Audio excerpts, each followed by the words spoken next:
Hey everyone, I'm starting this just like a minute or two early just so that gives us time to get in and test technology.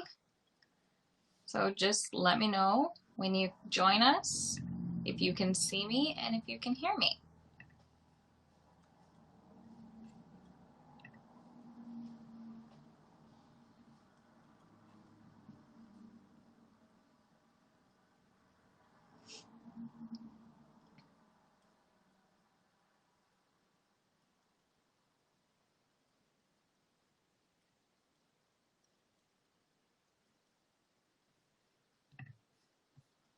And I'm gonna go grab the YouTube. Excellent, someone's with us, they can see me and they can hear me. I'm gonna go grab the YouTube link just in case anyone wants to change to YouTube.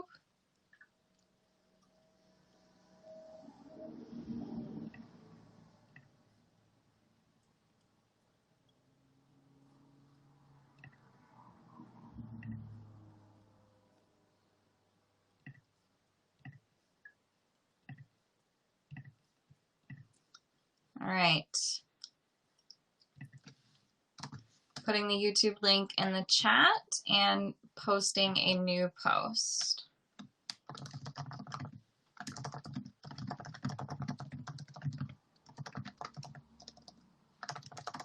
So while everyone's coming in, I want to let you guys know that my next webinar is now available for purchase, and it's over on FDSA. I'll drop the link in the chat.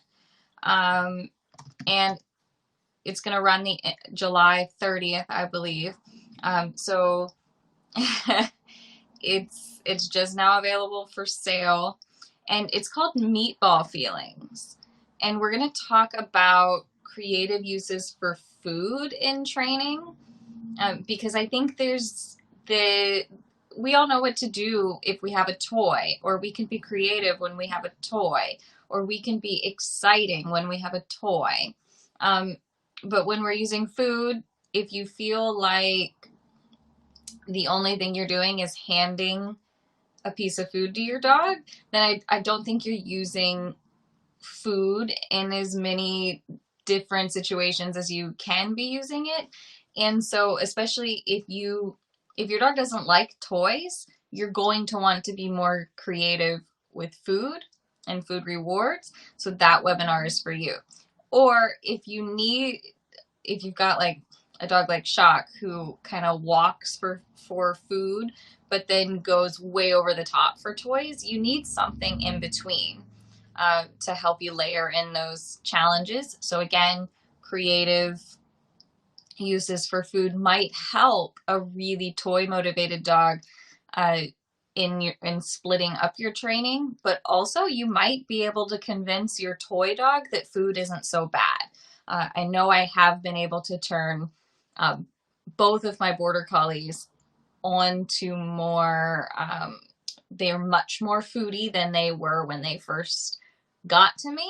So I am going to assume that it is this function of how I use food in ways other than just handing them the cookie. So that webinar is now available, and we can talk about them kind of more in depth next week because you might have more questions, but I do want to put it out there that the August term with FDSA, I'm going to be teaching 2 classes. We'll see if I survive it, but I'm going to be teaching agility handler mechanics. And just kind of briefly what that is it's a handling class without the dog. So we're going to break down basically what a handling system is. Make sure you have one. Make sure you understand the behaviors that you need to be able to do to be consistent within your handling system, and then how I build those behaviors. So basically, it's a handler training class. It's a human agility class, and I'm really excited about it because when you are fluent in your handling, adding the dog is so much easier than if you're both trying to learn something at the same time. So I'm happy to answer questions about that class, but I also added last minute that I'm going to be teaching my 2x2 class on FDSA as well. So I know there are a ton of ways to teach weave poles, and I feel like how I'm currently doing it kind of embodies everything I've been learning about weave poles for the last 20 years or so. And so I'm finally like starting to publish how I'm currently training weave poles, and it is a little bit different than how 2x2s are that I have found. So I'm going to be teaching that as well. So feel free to ask questions about any of those classes, and we can talk a little bit more about them in depth next week if you like, because registration will open next Wednesday. So we can talk a little bit more about them next Monday so that you guys are ready to go for registration day.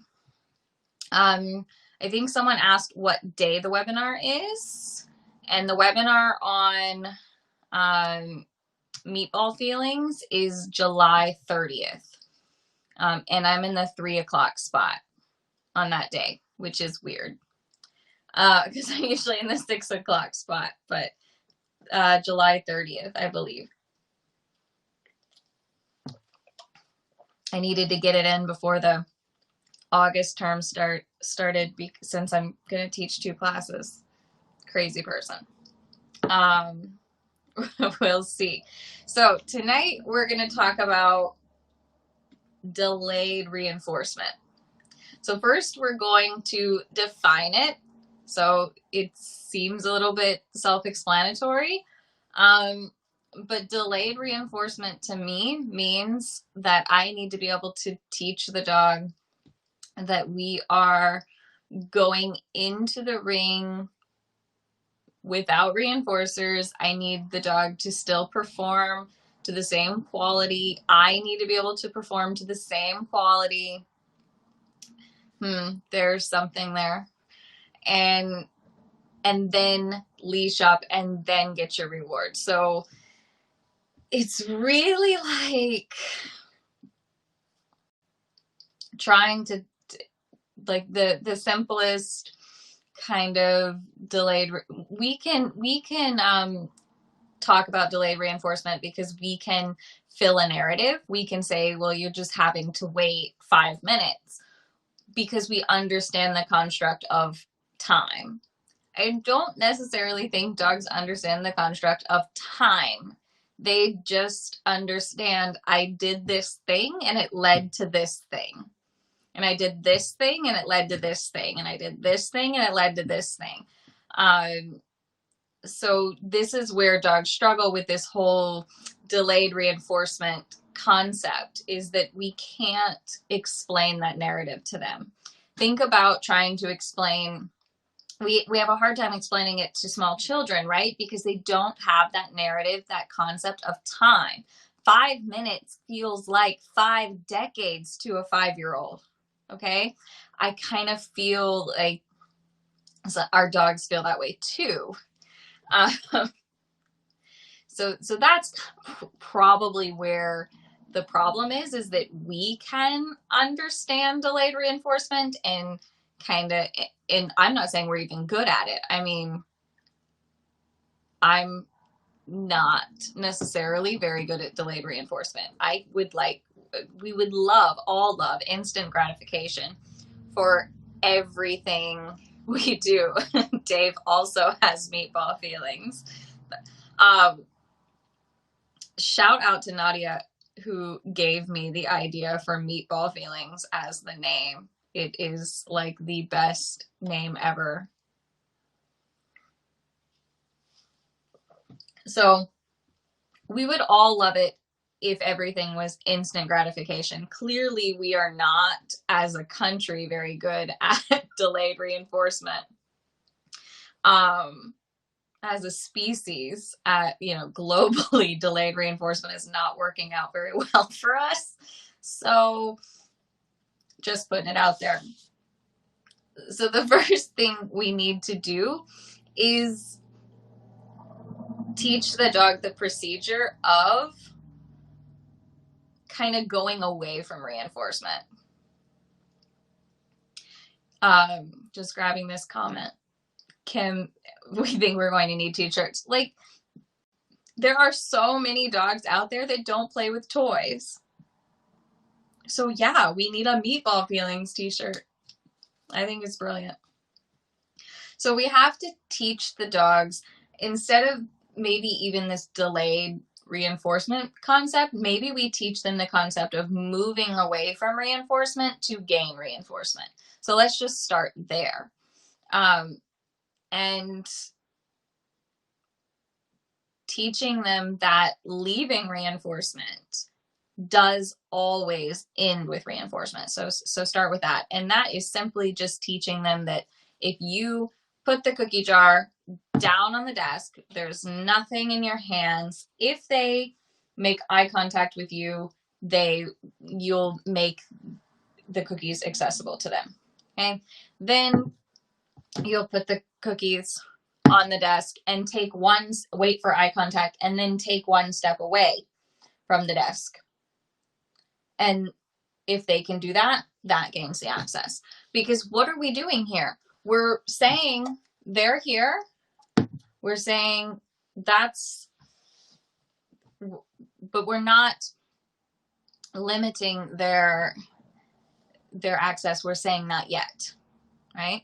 So it's not that we're taking reinforcement away. It's just we're saying not yet. And we need to build that ever so slightly. So can the dog do anything for the reinforcement that's not on your body? So if they can take one step away, can they take one step away and do a simple behavior? Then can they do a downstay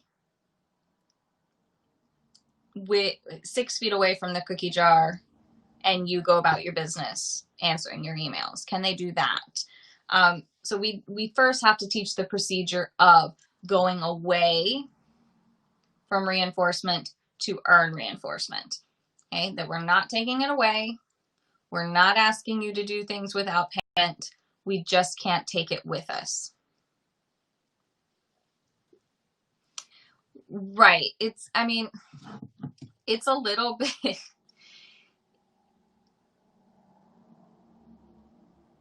Yeah, we can't really explain it to the dogs. So we have to teach them this procedure of, here's the reinforcement. I promise you'll get it, but not yet.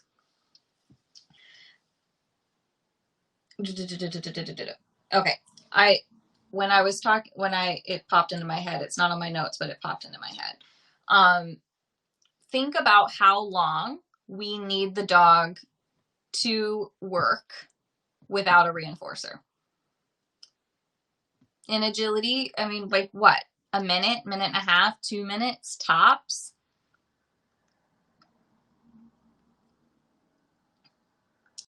Hold that thought, Kadeen, because back chaining is on my list. And yes, so the short answer is yes, and we are going to talk about back chaining. So we need like 2 minutes. They just need to be able to stay away from the cookie jar for 2 minutes. So start with a downstay. Can your dog do a 2-minute downstay without you continuing to pay it and tell it how good it is? And can it do a 2-minute downstay while you answer an email or empty the dishwasher? Because I think that's pretty minimal compared to what we want them to do in the agility ring. So I would start there. And I got that idea planted into me by Shade Weitzel a few years ago. It was probably one of I think it was her reducing reinforcement lecture, which is the same thing, right? Delaying it or reducing it throughout the course, right? We train things where maybe we're starting, they're getting a 1-to-1, and eventually we need them to do all 20 obstacles and their start line and their end of run routine, and then go get the thing, right? So reducing reinforcement, delaying reinforcement, it's all tied together within the same idea. But she had this thought of, if you want a minute of healing, you need a minute of downstay first. And I was like, I thought it was brilliant. So, Wendy, Hannah Brannigan has the ball feeling shirts. But that idea that if the dog can't do a downstay, right? If they can't even kind of just do anything for 2 minutes with no reinforcement, then it is going to be quite difficult for them to do an agility course without reinforcement immediately happening. Okay, so teach the procedure that you don't always have cookies in your pockets. I start this when they are very, very young. I do not walk around with cookies in my pockets. In my home, I have cookie jars throughout my house. There's one in here with me now. There's one in the bedroom. There's one downstairs. There's one out by the front door. There's one in the dog room. So I have access to cookies on each level of my home and kind of each quadrant of my home. So we never really have to go far. But I don't walk around with kibble in my pockets unless I'm actively trying to redirect something. And I think it would be better, with a very young puppy, I might for a few days have kibble in my pockets because they constantly need shown what the correct thing to do is. But I don't walk around with food in my pockets.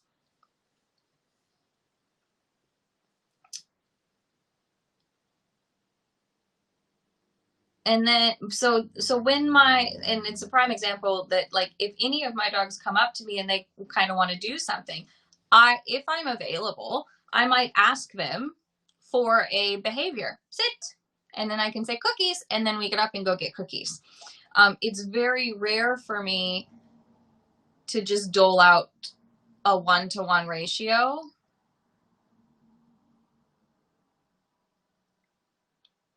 When I'm kind of just doing tricks in the house. My dog comes up and says, hey lady, I want to do something. Fine, let's do something. I'm going to ask you for a few behaviors, then I'll get up and get you a biscuit. And then maybe some pets on the head. You're still going to get reinforced, but it's not in my pocket and we're going to have to go get it. Okay, so I teach this procedure very early and I use it very early. It's not that I'm reducing reinforcement. When I first started, it is 1-to-1. Puppy just has to sit. Puppy just has to give me a nose touch. Just one behavior, and I'll get up, I'll go across the room, get you a biscuit, and I'll return to the couch and do what I was doing. Or I might get you a biscuit and then a Kong because I don't want you to continue to pester me. Those types of things. So teach the procedure and teach it early. If your dog goes through all of its training and all of its agility training without this concept, you're building an expectation of reinforcement is always on my handler and I get reinforced every X behaviors. So teach it early, use it often. I'm going to grab the questions real quick. But isn't for some dogs the agility course a form of reinforcement? Yes, we need to get there. And it's give me a second. I will get there. Because creating obstacles that are reinforcing, right? We've talked a little bit about this. Like some dogs are easier to motivate. Some dogs are motivated by running, climbing, jumping. Those are the dogs that, as agility addicts ourselves, we tend to seek out. They have a whole other mess of problems, because we can also run into a problem that's a little bit outside the scope of this talk. When the obstacles become more reinforcing than what you have to offer, you have a problem. But it's always our goal. If we train an obstacle with positive reinforcement, that obstacle becomes a reinforcer. It's just so far removed from the primary reinforcement that it can crumble quickly. It takes away. So we've talked about this, when like one obstacle reinforces the previous obstacle, but it removes from that jar, right? We've talked about that before. So yes, every obstacle technically is a reinforcer, but it's still taking away as well. So we need to keep those behaviors built up.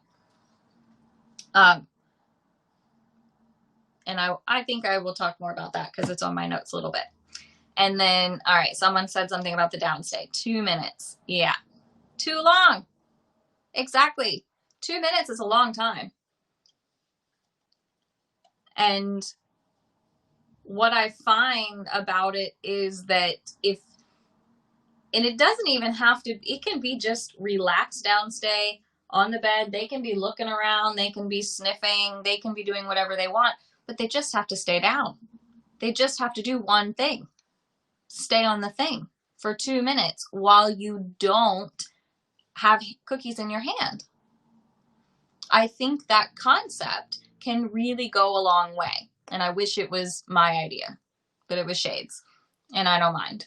I mean, yeah, I kind of wish it was my idea, but I don't mind sharing good ideas from other people. So that's kind of where I would start, is can the dog be over there and the cookie jar is away and the dog does a downstay? Start with 30 seconds. Can you do 10 seconds? 30 seconds? 45 seconds? Yeah, and if 2 minutes is sounding like a long time, agility people, think about an obedience routine from start to finish with no reinforcement. That's a long downstay. Okay, so when you're kind of teaching this procedure in your everyday life, we're not even talking about agility, make sure that you are using well-known behaviors, because it does have a little bit to do what Dave is talking about, the behaviors themselves, the agility course themselves being reinforcers. If the dog just learned how to sit, it's probably not a robust reinforcement history for them to be able to do it successfully with reinforcement off you, right? Or reinforcement out of the room completely, because they don't have enough history to fall back on, yes, every time I sit, I get paid. Okay? So it needs to be a fairly well-known behavior, or one that they can do without a lot of effort. So nose touches are usually pretty good, because you can even get away with a crummy nose touch, right? So you want to choose behaviors that they know really well and that they do have a bank account for already built up. And when I first start this, I could be right, like I just don't have the cookies in my pocket, and the cookies aren't coming from my pocket. I train a lot with the cookies in a bowl next to me, so that I don't have this habit of them coming out of my pocket. So even from the very beginning, even if I'm teaching sit, the cookies are probably already on the table, already on the desk, already on the stool next to me, and the cookies are coming from there. We just happen to be quite close to the cookies. So you can just change a few things on how you train to help set this kind of precedence up. Okay, so then once you have a few well-known behaviors, you need to start stringing behaviors together sooner. We need to get rid of that 1-to-1 ratio sooner.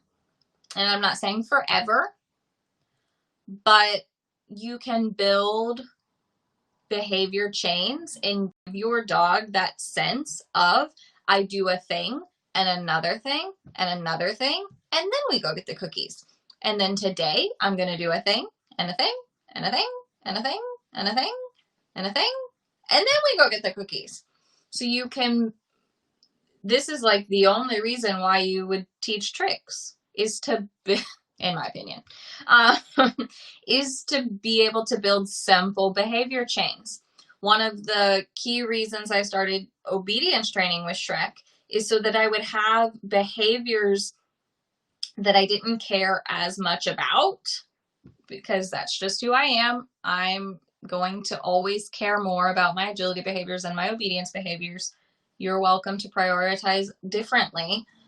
But now I have so many behaviors through his obedience training that I can string together without ever touching my agility behaviors, that I can create behavior chains. And so I can get him used to, we do a thing, we do a thing, we do a thing, we do a thing, we do a thing. Oh my gosh, we're doing another thing and another thing and another thing. And then we're going to go get the food.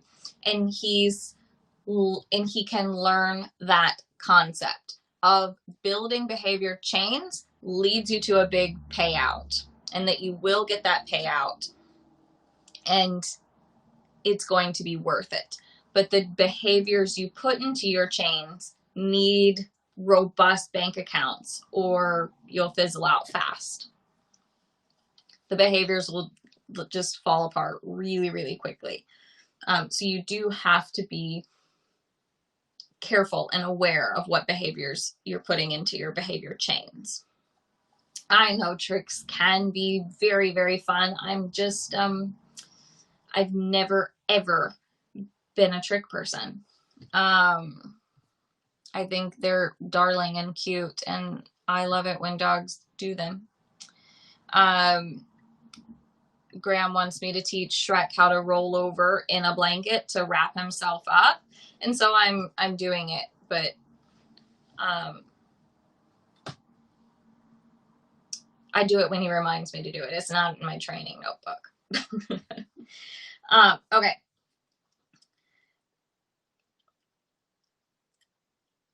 Another thing that I think is important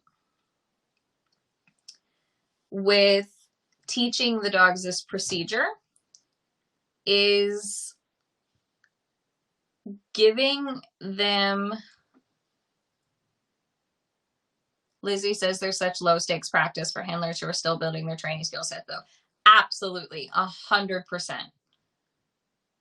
If I am, it's such a go-to, for real. If you're practicing your training mechanics, practice on a trick. Okay, we have a question real quick. So would the payout for a long chain be super high value more than the 1-to-1 reinforcement? It's a good question.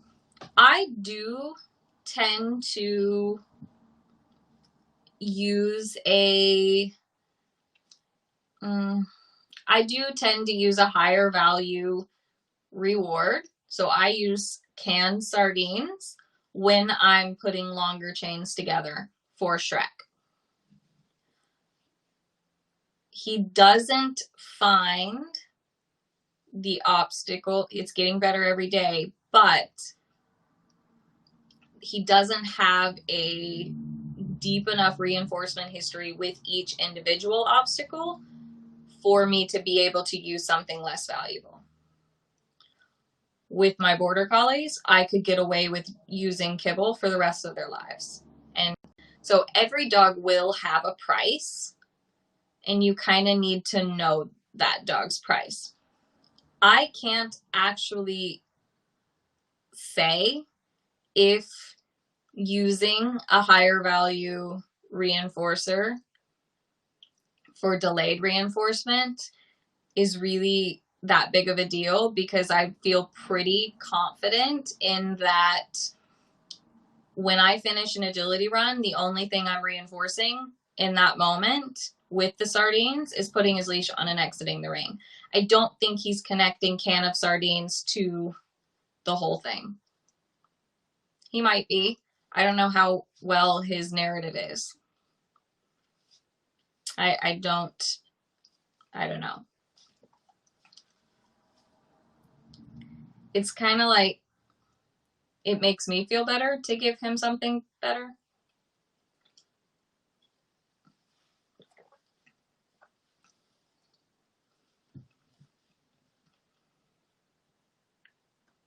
But I guess my goal would be that the dog finds the work and the obstacles valuable in themselves that I could reinforce with anything. And I know that's not going to happen for every dog, but it's kind of like, it's the goal that even if I don't meet it, I'm still constantly trying to get there and doing everything I can to make agility more and more valuable every single time we train. It's a complicated question, I think. But when I do work with this delayed reinforcement, and maybe it's a rabbit hole that we can continue next week because it was the next thing you wanted to talk about, but I want to give my dog the power to say, yes, I'm willing to leave the cookie jar. I want to leave it. I want to leave it. I want to work so that I can get it. So with that in mind, then yeah, maybe I would I guess that's probably why I do use a higher value something when I'm working Shrek, because I want it to be worth it to him to leave it. Sardines do not go in my pocket. They don't go in my train until they do. I've, exploded the can into my face before. So he knows what's on the table. He knows what's on the line. So I open the can of sardines, I show it to him, I put it on the table. He can stare at the sardines all he wants. But then when he looks away from the sardines and orientates to me, that's him saying, okay, I'm ready to leave the sardines. I'll do whatever it is you want me to do over here, and that will gain you access to the sardines. So the dog does get to tell me if they want to leave the reinforcement or not. Because if they can't leave it, they probably can't do what I want to ask them anyways. So they have that power to say yes or no.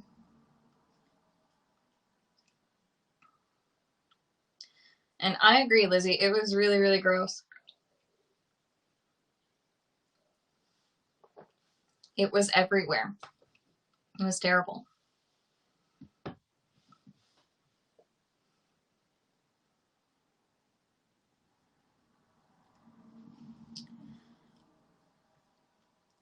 And I have more thoughts, Elaine. I tend to, even if I'm not using,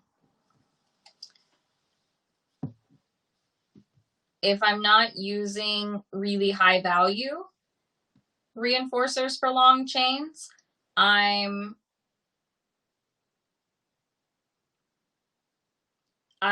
if I just did 2 minutes of work without reinforcement, they're going to get 2 minutes at least of reinforcement.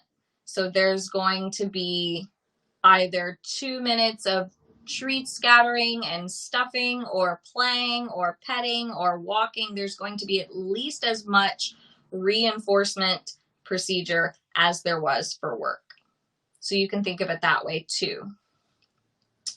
Sardines as treats, no wonder there are no treats in your pockets. It's only for his chaining things together, food off bodies sort of thing. It is his high value thing.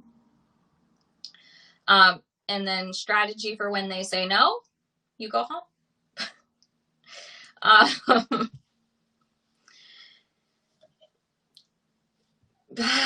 I know it's not a great answer, but if they say no, they said no. You're, and gosh knows Shrek has said no a lot. So if I say, sardines are on the table, do you want to do this? And he's like avoiding eye contact at all costs, then I know even if I go, come on, we're doing this, he's not going to do it when I get over there. He's not going to magically go, oh yeah, I'm fine. He's not going to. Some dogs might. I think their performance deteriorates when that happens. But a lot of times we convince ourselves that because we can convince the dogs, it's okay.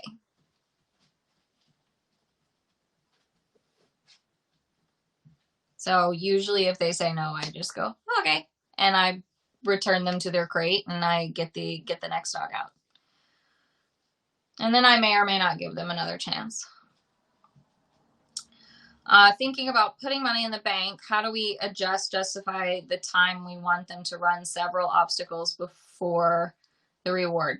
I tend to, so it's kind of like the next thing on my list of, I test behavior. So I test well-known behaviors and I test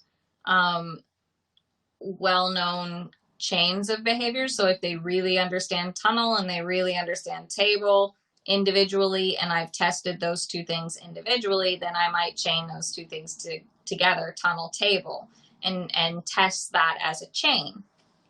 But then in between these testing phases, we do have to then train those obstacles individually to keep the bank account high.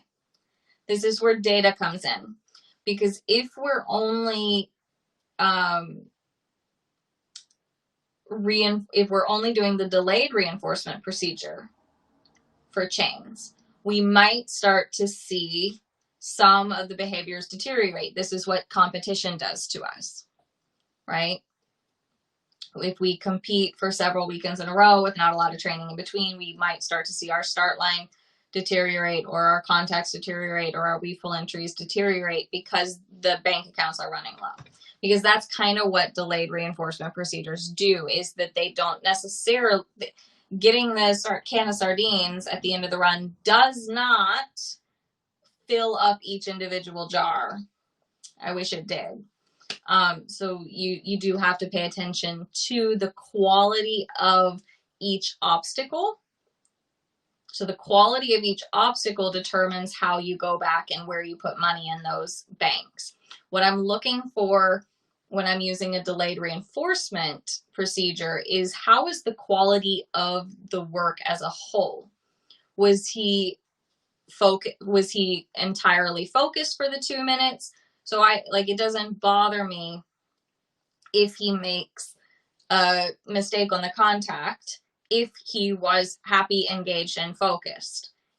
If he put the effort in to staying on task, that was a success. And then I just go, oh, but he needs some more training for this contact individually. So I look at it that way. Lizzie says, building up delayed reinforcers seems more straightforward to me than splitting sufficiently to control manage less inherently controllable reinforcers. Could be. I think it's probably easier to go up a ladder, so to speak, with this training. In a trial setting, when your dog says no, would you still give them the reinforcer if they went out and did a few obstacles and then decided they were done? That's a good question. If my dog says yes and we went into the ring and then mid-run they said no, I would probably still give them a reinforcer, the same reinforcer, because they told me and I responded appropriately, and they did come to me and put their leash on. So once we kind of get into the ring, even if they change their minds partway through, we will exit to the reward, most likely. if I never got into the ring, if we're just at the treat table, I'm trying to leave my cookie jar on the table and the dog is like, I'm not feeling it. No way, man. Then I just don't run. And no, he's not going to get his sardines. We might go for the walk and go back into the car.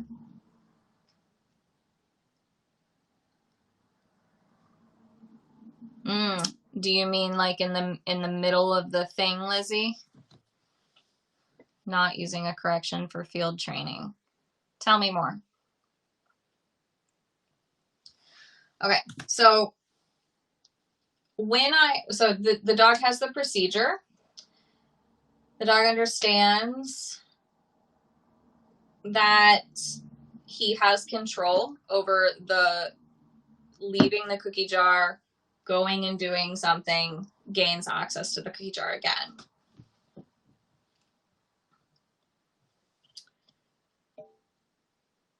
He has that procedure. We're using well-known behaviors. We put some chains together. When I start putting this into a bigger agility picture, I am using back chaining. And I'm using back chaining not because the pattern of the obstacles is always the same, because that would be, but it would be if we had if agility was like flyball and the thing was the same all the time, you could just back chain one course and you could just unclip your dog's leash, tell them to go, and they would do the whole thing and it would be fantastic. That's not how agility works. So I'm not using back chaining in the sense of I want the dog to learn the pattern of the obstacles. I'm using back chaining in the sense of I want the dog to understand the pattern and the predictability of competing. It always happens something like this. You warm up, you get ready to work, you put the cookie jar away on the table, you are waiting outside the ring, you enter the ring, you take your leash off, you line up, you get left there, you get released, you follow all those other cues around the course, you finish in this area, you leash up, you exit, you go. It always goes something like that. So I can use back chaining to prepare the dog for that piece. So I need the dog to understand that leashing up and going through the exit gate is how you access reinforcement. So getting the leash on is the strongest behavior. Should be, could be, right? So the dog's just trying to get to the end, trying to get to the end, trying to get to the end. Then it's one obstacle, put your leash on, cookie jar. 2 obstacles, leash on, cookie jar. 4 obstacles, leash on, cookie jar. And all the while, you'll start to see where the value lies. If your obstacles have enough value or not. Because if they just want to skip all the obstacles and run to their leash and go out to the cookie jar, your obstacles are not reinforcing enough. Your obstacles need more work. Or if they're taking the obstacles, but they're not following your handling, then following the handling needs to be built up. Okay, so when the stakes are higher, there's no reinforcement on you, the things that need help will be obvious because the dog won't do them anymore. The dog will not be capable of offering those behaviors, of responding appropriately. So I build the back chaining that way, and then eventually I add the start of run routine to the whole thing too, so that what will start to happen is the anticipation of getting the leash on and exiting to the food becomes the motivator to do everything else really well. And that does work. And I've seen that be really successful with a lot of dogs recently.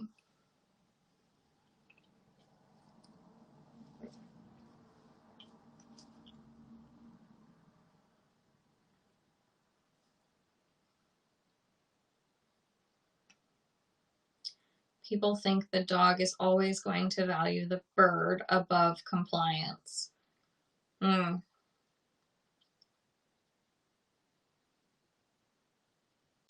Yeah, people will, yeah, compliance.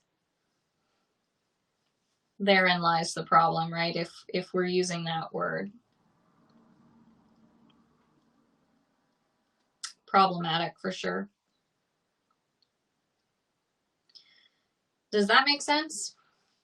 Do you guys have questions about kind of how I go about this?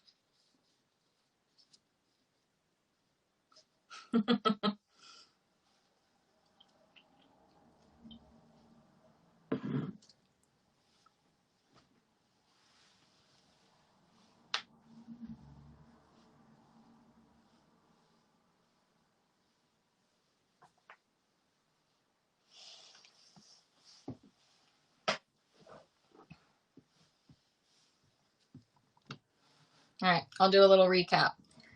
Teach the procedure, use known behaviors, and put small chains of behaviors together. Just in the house, use the procedure in the home environment, because nothing is going to be easier than your living room. If you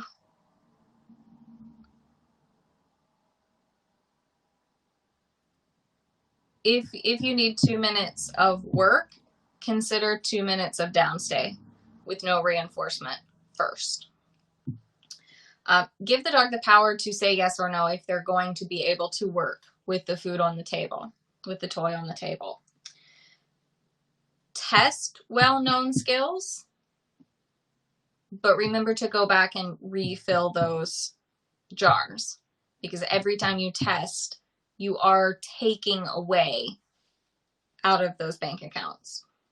And then back chain coursework. When you are back chaining and adding more obstacles, do you leapfrog? Are you meaning ping pong? But yes, that I do. I tend to, I have this chart somewhere. I have no idea where it is, but it was an obedience instructor, and a student of mine gave it to me. She had this formula for randomizing. And so basically, I always want to avoid going just to 2 obstacles, then 4 obstacles, then 8 obstacles. And I don't want to always just keep making it harder and harder and harder. So I start there. I also don't just increase by 1 every time, because I think that's too easy. So I might double the coursework, but I also might go back. I don't always end on the longest sequence. So I might go 2 obstacles, 3 obstacles, 6 obstacles, 4 obstacles. Leapfrog works, Sandra. I'm good with that. I knew what you meant. So I just want to keep the number of obstacles changing. And it's the same thing that we talked about last week. I'll pre-plan the sequences. So a few of my private clients that have been doing this back chaining in the coursework, I just tell them what the sequences are ahead of time. I'll say 16 through 18, then 12 through 18, 9 through 18, 14 through 18. So that it's always changing, and then it's a little bit more random. But I was even doing the back chaining in some in-person classes pre-pandemic, and it worked so much better. It works better for the handlers too, because think of the difference when you're adding obstacles. If you start at 1, if you do 1 through 6, and then 1 through 14, the part that's getting harder is the end. And that's where mistakes might happen and things might get wonky. But if the If the end of the course is what's well rehearsed, then it's like, okay, you can get through a tricky part, and then the rest of the course is quite easy because it's been practiced several times. So I think it makes the success rate higher for the humans too.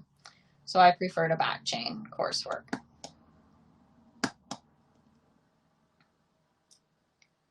Do you guys have any more questions?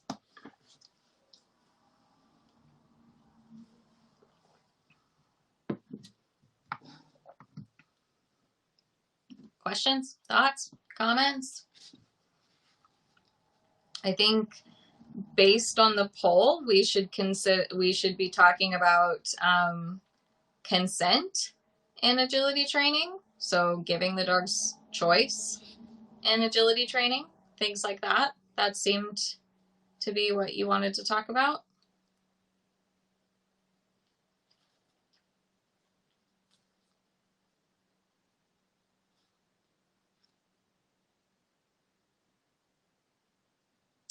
You guys are so welcome. So if that is all, we'll go ahead and wrap this up. Keep your questions coming. If you have them, I will say that it's a little bit easier if you have a question. Sometimes I'll get tagged in a question on one of the live videos, and it's really hard to find it. So if you watch this after the fact, and you have a question, just start a new thread and we'll answer it for you. Thank you guys for joining me this evening. We'll be back here next week, and I will answer questions for either of my classes that I have coming up and consent in agility training. All right. I will see you guys next week.